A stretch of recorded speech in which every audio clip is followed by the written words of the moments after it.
Bon sang, que veux-tu que je Tu fasse? n'as pas honte de jurer en présence de ta mère? As-tu perdu le sens commun? Non, maman, on me l'a fait perdre. Mais qu'est-ce que tu as, espèce de grand imbécile? Écoute, je n'ai rien. Absolument rien qui soit réel. Pas si fort dans cette maison. Et cesse de brailler! Hier, tu as confisqué mes livres. T'as eu le toupet de... Te rendre cet ignoble roman à la bibliothèque? Oui, parfaitement. Ce livre répugnant. L'amant de Lady, je ne sais pas quoi, de se détraquer de Lawrence.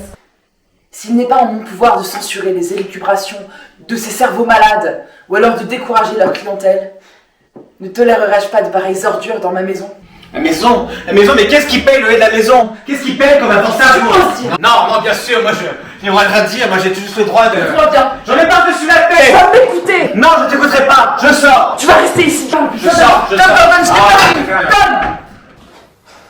Ma patience est à bout! Et la mienne, donc de patience. Crois-tu qu'elle soit inépuisable? Ah, je sais, ce petit décalage à tes yeux a si peu d'importance entre ce que je fais et ce que j'ai envie de faire. Mais tu crois tout de même pas que j'ai envie de passer ma vie... Je crois que je fais quelque chose dont tu as honte. Voilà la raison de ton attitude. Tu ne peux pas croire que tu ailles tous les soirs au cinéma.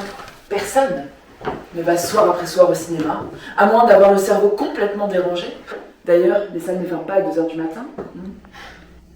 Puis ça rentre, en titubant, en marmonnant tout seul comme un fou. Ça dort 3 heures, puis ça retourne travailler. Je vois d'ici le genre de travail que tu vas faire à l'entrepôt, Tom. Ça doit être joli. Et pourquoi? Parce que tu n'es pas dans ton état normal. Je ne suis pas dans mon état normal. Mais comment oses-tu saboter ton travail? Mettre en péril notre sécurité à tous?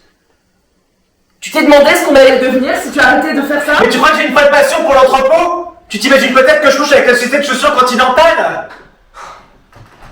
Écoute, il y a des matins où je préférais qu'on m'aplatisse la cervelle à court de barre de fer plutôt que de travailler. Et pourtant j'y retourne.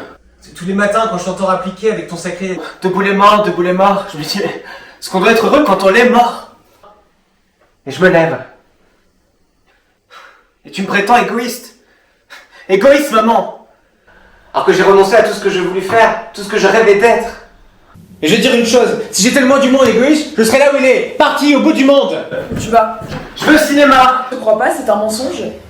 Mais parfaitement, je vais dans des fumeries d'opium. Je fais partie de la mafia, je suis un tueur à gages.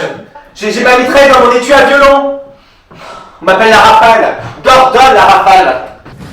Moi, je pourrais t'en dire des choses horribles, des histoires qui t'empêcheraient de dormir. Tiens, d'ailleurs, mes amis ont projeté de faire sauter la maison. Hier soir, toi et moi, nous enverrons des étoiles. Et j'en serai très heureux, tu m'entends? Et toi aussi! Je t'adresserai plus la parole quand tu ne te seras pas excusé.